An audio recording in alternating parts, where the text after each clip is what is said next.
সারাদিন রোজা রেখেছে, প্রথমে খাবে 3 গ্লাস শরবত, এতগুলা চিনি ঢুকলো শরীরে।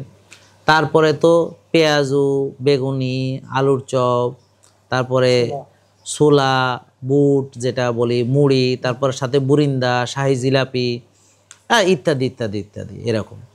তা এতগুলো খাবার যে আপনি খাচ্ছেন ভাজা পোড়া, সব ডেড ফুড, হ্যাঁ, যেগুলো কয়লা হয়ে গেছে, যেগুলো মানে প্রসেসড অয়েলের মধ্যে আবার আপনার রিপিটেড হিটের মধ্যে ভাজতেছেন আপনি, অ্যাক্রিলামাইড তৈরি হচ্ছে।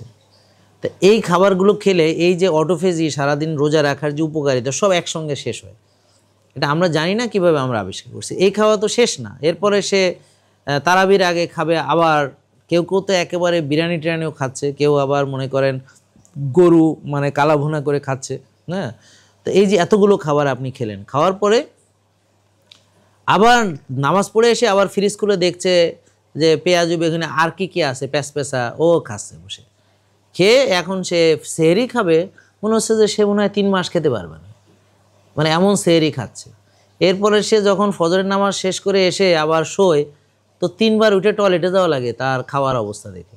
আর পুরো রমজান মাসের খাবার খরচ হলো, বাজার খরচ তার অন্য মাসের চেয়ে 3 গুণ বেশি।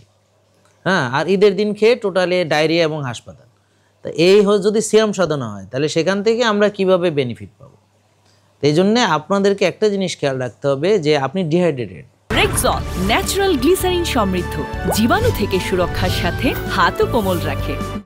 প্রথমে আপনি একটা সাধারণ পানি, যদি সামর্থ্য থাকে ডাবের পানি, অথবা detox water with pink salt, Himalayan pink salt, বা চিয়া সিড ভিজিয়ে খান, তোকমা আছে, ইসুপগুলির ভুসি আছে, হ্যাঁ, অথবা বেকিং সোডা যাদের দরকার, বা হলুদের পানি, হ্যাঁ, যে কোনো একটা, মানে অথবা গ্রিন জুস। মানে আমরা সারাদিন তো ডিহাইড্রেটেড, এখন আমাকে তরল কিছু দিতে হবে আগে বডি। এটা হচ্ছে প্রথম, যে আমি প্রথমে লিকুইড, তারপর সেমি সলিড, স্যুপ না হোক, গ্রিন জুস হোক, বা বিটকা ভাস হোক, বা চাল কুমড়ার জুস হোক, ইত্যাদি, এরকম অনেকগুলো অপশন আছে। তো এরপর হচ্ছে আপনি আস্তে আস্তে সবজি, সালাদ, ডিম, মাছ পর্যায়ক্রমে আসেন, এবং এমন খাবার চয়েস করেন যেগুলোর ভিতরে পানি আছে। আপনি তরমুজ খেতে পারেন, হ্যাঁ, তারপর হচ্ছে যে অ্যাপেল আমরা যদি পেতাম ভালো, সেটা একটা কথা ছিল, কিন্তু ওটা তো আবার সেই কেমিক্যাল রাসায়নিক। অ্যাপেল একটা টেবিলে রাখলে পচে না অনেক দিন। দেশীয় যে ফলগুলো আছে, পেয়ারা আছে, হ্যাঁ, যদি সিজন থাকে জাম্বুরা আছে, আমড়া আছে, কদবেল আছে, হ্যাঁ, তারপরে বেলের শরবত করা যায় চিনি ছাড়া, যেটা আমি বলছি সুগারটা আমরা অ্যাড না করি। আর যারা ভালো সুস্থ তারা একটু মধু অ্যাড করতে পারে। খেজুর তো আছে। মানে এমন খাবার যেগুলোর ভিতরে পানি ধারণ করে, অর্থাৎ এই খাবারগুলো খেলে এই পানিটা আপনার শরীরের ভিতর প্রবেশ করছে। আর আমরা খাচ্ছি কি ড্রাই ফুডগুলা, ডেড ফুড, একেবারে ভাজা পোড়াগুলো একসাথে খাচ্ছি, আর শরীর থেকে আরও পানি টেনে নিচ্ছে। এটা পরে আমরা কি করছি, আরও শরবত খাচ্ছি, কেউ কেউ কোক ফান্ডাও খাচ্ছে, সফট ড্রিঙ্কস খাচ্ছে, হ্যাঁ, তারপরে জুস খাচ্ছে। আপনি দেখেন, আপনি যদি একটা ফলের রস বানান, কতক্ষণ ভালো থাকবে আপনি বলেন? তাহলে এর ভিতরে যদি প্রিজারভেটিভ না দেয়, আর আপনি বলেন আম আমাদের মানে সারা বছর কতটা পাই আমরা, মানে এই যে আমরা যে জুসগুলো খাচ্ছি, তো এগুলো তো আসলে কেমিক্যাল, আর কিছু না।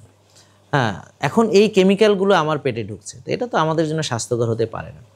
এরপরে সহজপাচ্য খাবারগুলো আমাদের পরবর্তীতে, যেমন আপনি ডিম খান, সালাদ খান, বাদাম খান, লাউ খান, চাল কুমড়া আছে, মানে এমন খাবারগুলো খান। পেঁপে ভর্তা, পেঁপের তরকারি খেতে পারেন, হ্যাঁ, তারপর কলা, কাঁচা কলা আছে, হ্যাঁ, এগুলো মানে এমন খাবারগুলো চয়েস করা উচিত যেগুলো সহজে হজম হয়।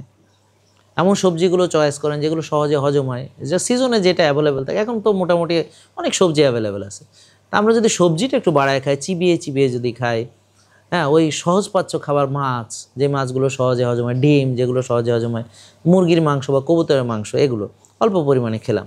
আর সেহরিতে তো আসলে আমি দেখেছি, মানে আমি ব্যক্তিগতভাবে লবণ মেশানো পানি খাই, পিঙ্ক সল্ট মেশানো, এটাই যথেষ্ট যারা ওজন কমাতে চায়। কিন্তু ধরেন যদি আপনার বেশি ক্ষুধা লাগে বা দুর্বল ফিল করেন, নাহলে আপনি ডিম খেলেন, সাথে সালাদ খেলেন, বা একটু বাদাম খেলেন, একটু খেজুর খেলেন, একটু ডাবের পানি খেলেন, যেটা আপনার সঙ্গতিতে কোলায়, যতটুকু আপনি অ্যাভেল করতে পারেন। তা আসলে পরিমিত খেলে হবে কি, দেখবেন ক্ষুধাও কম লাগে, সারাদিন ভালো লাগে। কিন্তু ভরপেট খাওয়ার পর হয় কি, ক্ষুধা বেশি লাগে, খারাপ লাগে, বডি বেশি ডিহাইড্রেটেড হয়। এই জন্য আমার কাছে যেটা মনে হয় যে আমাদের রমজানের মানে রোজার প্র্যাকটিসটা ভালো, তারাবি পড়ি আমরা, অনেক নফল ইবাদত করি, দান সাদকা করি, সবই ভালো। শুধু যে উপকারটার জন্য এত কিছু করে, যে খাবার 85% রোগের জন্য দেয়, ওইটা আমাদের খুব খারাপ। কেউ তো বড় বাপের পোলায় খায়, সে নিজেই খায়। হ্যাঁ, তা এই জিনিসগুলো আমার মনে হয় সংশোধন হওয়া দরকার।